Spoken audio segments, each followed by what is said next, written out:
Hey, Richard here from isalon Coaching. How you going? It is Ask isalon Coaching Friday, so I've got a question for you. This hasn't really come from somebody else. It's something that happened to me today. Hey, by the way, not normally something you see with my scissors in my hands. I got them out of I've dusted them off today. I'm actually going to be cutting my wife's hair today. The first time I've used these since I've stopped hairdressing. And yes, you don't normally see me at all with scissors, so hey, let's see how it goes. Let's see if I still remember how to do this. I can still manage to twiddle them, which is quite good. I haven't done that for a long time. They've been hidden away. It's been nice to get them out of there and do that with. But anyway, back to where we are. So where we are at the moment is the fact that I got a phone call this week, and it was from a client. Let's just get some more sun in there if we can. I'm not sure if it's a bit cloudy or not.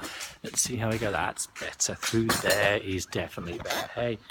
How is that? That's cool. I can see you all now through there. So, yeah, I got a phone call from a client this week, and it was really quite disturbing, really, how she was feeling. And so what I want to do is talk about that sort of issue for a moment. So what happened is this particular lady, she had a staff member that left. So this particular staff member became as an apprentice. She gave her a heart, she gave her soul, and she trained this apprentice to be the best of the best. And as usual, what tends to happen is the apprentice just leaves and probably starts up a bit of trouble as she leaves with other staff members, and then maybe starts saying a few bad things after she's left. And also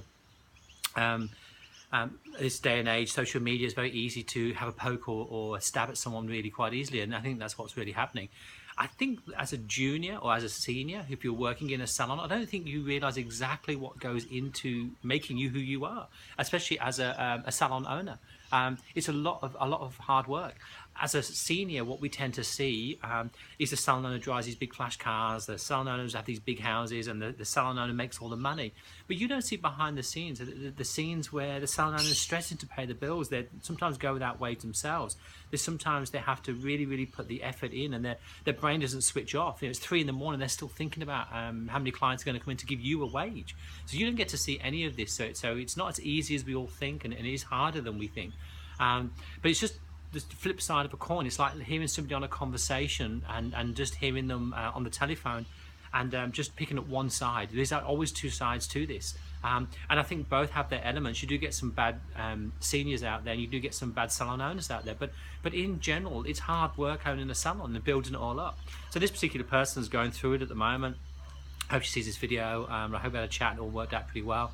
But in general, it's a matter of how you pick yourself up. I think I put a little picture on the other day about glass half full, glass half empty. It is your perspective. So just remember that every single staff member you have is going to leave you. And some of them staff members are going to be competitors. And I firmly believe that if you build them up well enough and let them go, that's a really good thing to happen. It's just a cycle that you have. You've got to remember that nowadays staff are not here for life. If you can get 2 or 3 years out of a senior, that's really quite good.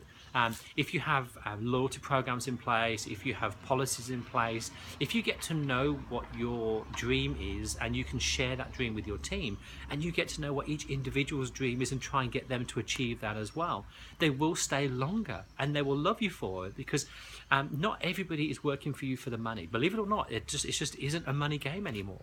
They want dreams. They want something to aim for. They want to work at the best salon and have the best training. They want to have a purpose in life, and your job as a leader is to give them that. So for me, the Ask isalon Coaching Friday really wasn't a question. It really was for me just trying to explain that this is hard work. So for me, what I'd like to do is just remember to think about this, guys, that your staff, if you look around today when you get to work, all these staff members will leave. Some will hate you for it. Some in a few years' time will love you for it. There was a lady that was my senior. I worked in a salon when I was an apprentice, and there was lots and lots of seniors, and there was huge city centre salon and lots of apprentices. And we used to sort of have like under the wing of certain seniors, and this particular senior hated me with a vengeance. I mean, if I had a bit of shampoo, it's straight back to the basin. If I left a little bit of conditioner in the hair, it's straight back to the basin. If she thought she could smell perm solution, it's straight back to the basin. She would embarrass me. I mean, one time she chased me around the salon with a pair of hot tongs and was burning me. I used to think she really hated me. A few years later, I realised that she was what made me so good and so anal and so perfect, and it has to be perfect or nothing.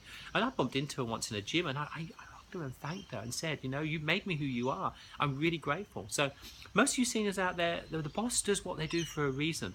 As a boss, you need to tell them why you do it. Just do it isn't good enough anymore. You need to explain why you do it and the consequences for doing it. We know you want to do it for the salon, and we know you want to do it for your clients, and we know you want to do it for your staff. But you have to tell them to your staff. Hence why you need staff meetings to get these niggles out of the way. You probably find this particular person that left this lady that we'd been talking about was something that happened probably weeks and weeks and weeks ago, and it was a niggle. It could be something so small, really stupid. Sometimes in my salons, that when we had these big rows, it was something really small, like you didn't say hello to my client, you didn't help me out when I was busy, you didn't wash my bowl up, and it just added, and then people added. And the thing is, no matter what happens, no matter how good friends you are, they're always going to be you and them, no matter what. And you've got to know where your boundary is, and they need to know where the boundary is. You know, if you go too much into their boundary and try to be their best friend, it'll never, never, never work, ever. If you try and go to invite them out for dinners and things like that, it still has to be that thing. You can't go on, you just can't go out with them and do what you would do with your friends. It's not like that. You know, there is a line. They're employees, and whatever happens, that's the way it is. I know you want to let them in. One of our first things we teach at isalon coaching, our policy that we try and build into you, is a policy about who you want to do life with. Who do you want to share your life with? Like I said, these stylists hang around for a year or two. If you get really good ones, they last longer. But you've got to let them into your life. And when you let them into your life, what tends to happen is that they tend to be part of your life. So you're going to go home with their worries, their stress, their problems, or you're going to go home with their passion. Choose who you want to hang around with, you know.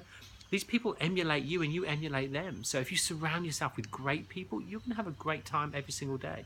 Most of this all starts really, really, really way back when you employed this person. And I always have this thing where I sit and look at my staff and I say to myself, would I employ you now? You know, a year, 2 years, 3 years in, when you really know what they're like. Because I don't care who you are. Your stylist, maybe superstars to you, but they'll have problems. But if the good really, really outweighs the bad, then it's all worth it. You know, it's all worth it. But if their bad outweighs their good, then it's not worth it. So if you sat there today and went, hey, yeah, I would re-employ all of them, every single one of them. Because sometimes you find that when the problems happen, it's all down to the fact that you made the mistake way, way, way, way, way back.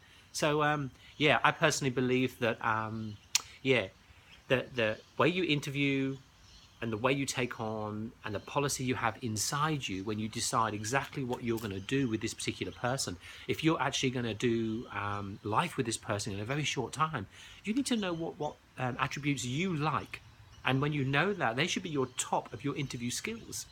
Not can you cut hair, not can you do foils, not how good you waxes, not how good you can do a brow. It's not like that. What it should be is are they truthful? Are they honest? Do they smile? Are they a people person? Do I actually enjoy hanging around with these people? They should be your top 5 when you interview. Okay, thanks for listening to my rant, guys. That's really good. I'm going to blow these cobwebs off my scissors and see what they're like. I'll let you know if it's a disaster or not. Maybe my wife will let you know. Have a cracking Friday. I wish you all well. And yeah, okay, I can still spin them, so it means that I can still do my job, hopefully. Cool. Thanks, guys.